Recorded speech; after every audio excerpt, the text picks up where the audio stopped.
नमस्कार, जेके अपडेट में आपका स्वागत है। मैं हूं अश्विनी गुप्ता।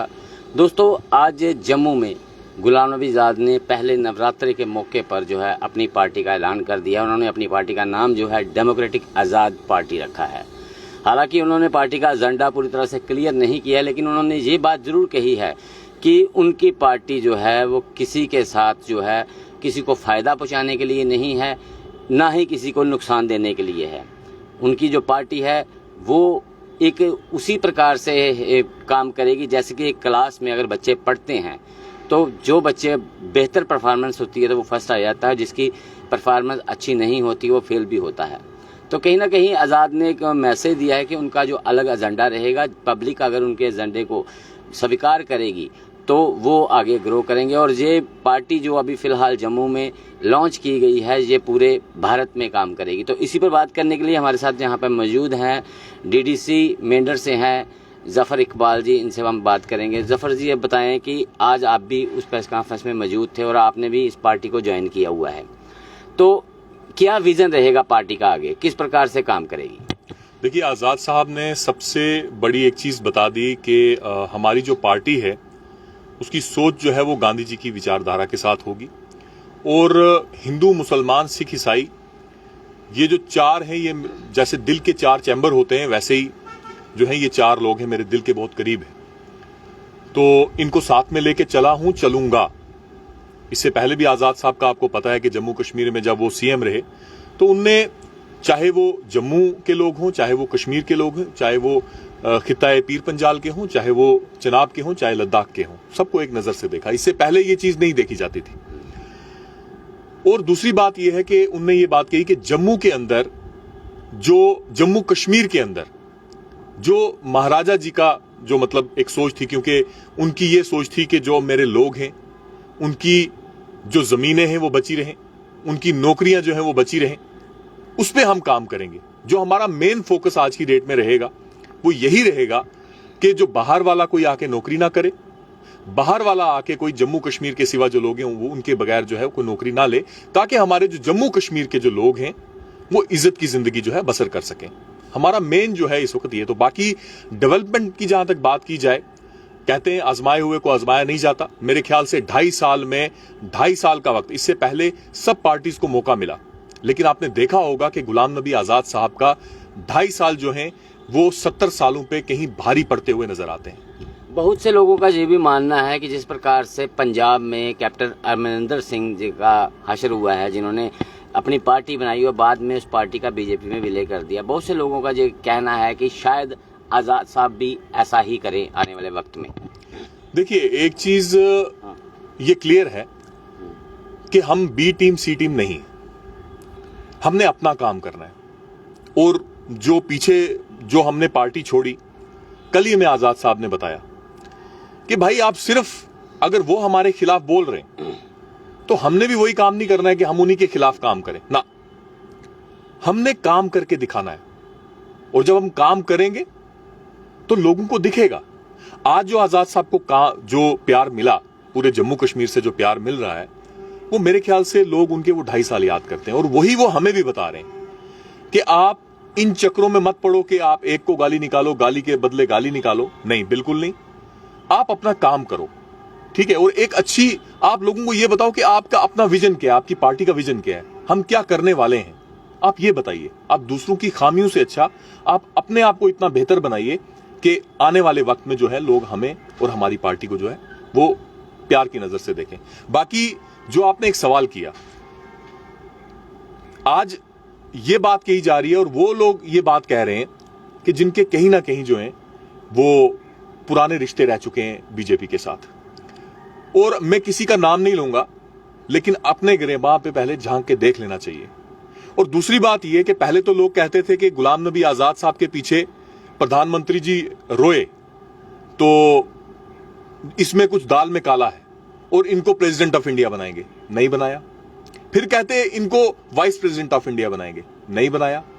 आज भी गुलाम नबी आज़ाद साहब कोई बीजेपी के एमपी नहीं बन के आए। तो ये लोगों की बातें हैं जितनी। और एक और चीज मैं आपको बताऊं, जितनी उंगलियां उठेंगी, जितने आज़ाद साहब मजबूत होंगे, जितनी आज़ाद साहब की पार्टी मजबूत होगी, उतनी ज्यादा मुखालफत होगी।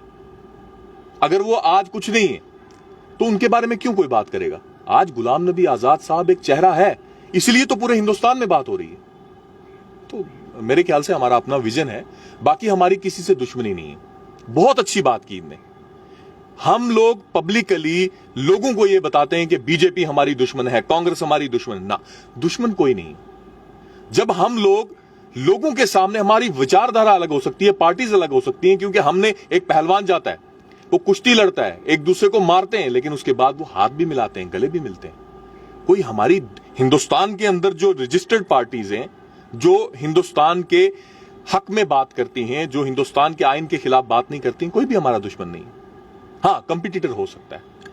कहीं ना कहीं अगर बात की जाए तो पीडीपी का एक साफ एजेंडा है जो आजकल वो लेकर चल रहे हैं कि 370 की जो है धारा 370 की बहाली। वहीं दूसरी तरफ अगर बात की जाए तो अपनी पार्टी का एजेंडा है स्टेटहुड की रिस्टोरेशन।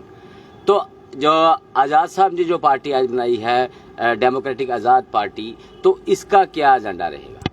देखिए, आज लोग जो है ना वो बड़े पढ़े लिखे हैं और बड़ा जहन रखने वाले लोग हैं, क्योंकि हमारे जम्मू कश्मीर ने ना इन चीजों के पीछे, मुद्दों के पीछे मार बहुत खाई है। हमारा जो कश्मीर है ना, लाखों के हिसाब से इन्हीं मुद्दों के पीछे जो है ना हमारे नौजवान, बेगुनाह नौजवान मारे गए, क्योंकि नेताओं ने सिर्फ मुद्दे बनाए, डेवलपमेंट तो की नहीं, मुद्दे बनाए।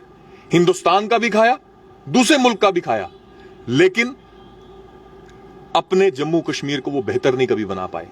आज 370 की जो बात है, मैं खुद चाहता हूं कि हमारे जम्मू कश्मीर को स्पेशल स्टेटस होना चाहिए।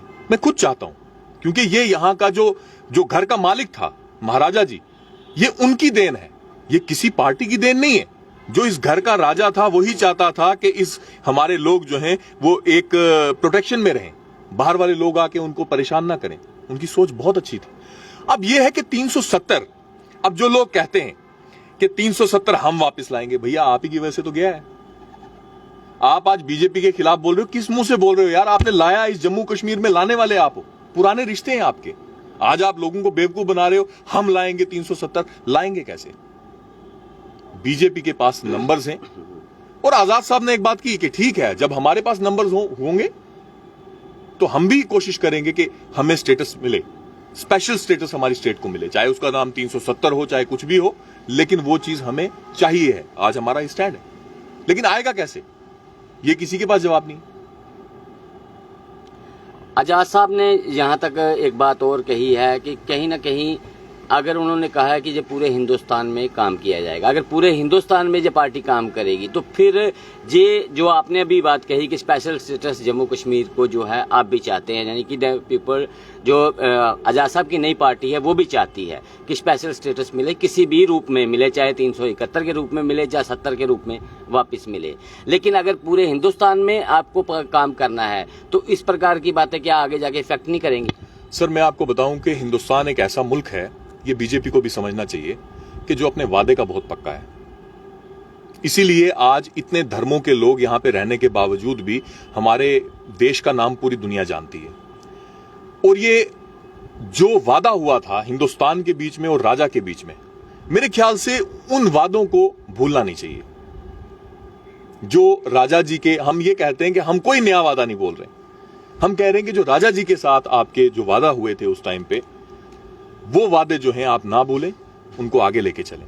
तो नई बात कोई नहीं कर रहे हैं। बाकी एक चीज है, या तो पूरे हिंदुस्तान से जो है वो स्पेशल स्टेटस हटा दिया हो तो हम नहीं मांगेंगे। यहां का डोगरा, यहां का कश्मीरी, यहां का मुसलमान, यहां का हिंदू नहीं मांगेगा। जब बाकी स्टेट्स में है तो फिर हमारे से क्यों लिया गया? और दूसरी बात, 370 तो एक अलग चीज है। ये ना तो बीजेपी की देन है, ना तो कांग्रेस की देन है, ये महाराजा की देन है।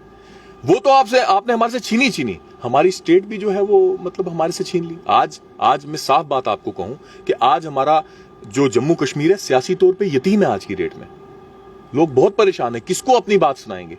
कौन आता है हमारा फैसला करने के लिए? आप बताइए, हमें खुद नहीं पता है। हमारा कोई एमएलए हो, हमारा कोई मंत्री हो, कोई संतरी हो, कोई किसी भी पार्टी की सरकार बने, हम नहीं आज दावा करते कि हम बनाएंगे ना, किसी की भी सरकार बने, लेकिन एटलीस्ट जम्मू कश्मीर में सरकार होनी चाहिए। चुने हुए, जो जम्मू का डोगरा, जम्मू कश्मीर का कश्मीरी, जो पुंछी, जो हम मिलके अपनी सरकार बनाएं। ये तो हमें कोमा में डाला हुआ, वेंटिलेटर में है अभी जम्मू कश्मीर। आजाद साहब ने भी एक सवाल का जवाब नहीं दिया मीडिया में। उन्होंने भी कहा वक्त आएगा तो बताएंगे कि कहीं ना कहीं अगर चुनाव होते हैं तो क्या आजाद साहब स्वयं चुनाव लड़ेंगे? नहीं, आजाद साहब ने ये कहा, सवाल ये किया गया था कि कहां से लड़ेंगे। उनने कहा वो हम देख लेंगे, लेकिन मुझे तो लगता है कि चुनाव तो लड़ेंगे। बहुत बहुत शुक्रिया हमसे बात करने के लिए। तो ये थे जफर इकबाल जी, जिन्होंने अपनी जो पार्टी है, नई पार्टी बनाई हुई है जो डेमोक्रेटिक आज़ाद पार्टी, उसका जो है एजेंडा काफ़ी हद तक साफ कर दिया है कि विकास के पथ पर ये पार्टी जो है काम करेगी। इस पार्टी का कोई दुश्मन नहीं है और कोई दोस्त नहीं है। अपना विचारधारा लेकर पार्टी चलेगी और जनता अगर इनकी पार्टी की विचारधारा को स्वीकार करती है तो निश्चित रूप से ये उभर कर सामने आएगी। तो मुझे अश्विनी गुप्ता को, कैमरामैन शम्मी थापा के साथ दें इजाज़त। आप जुड़े रहें जेके अपडेट के साथ।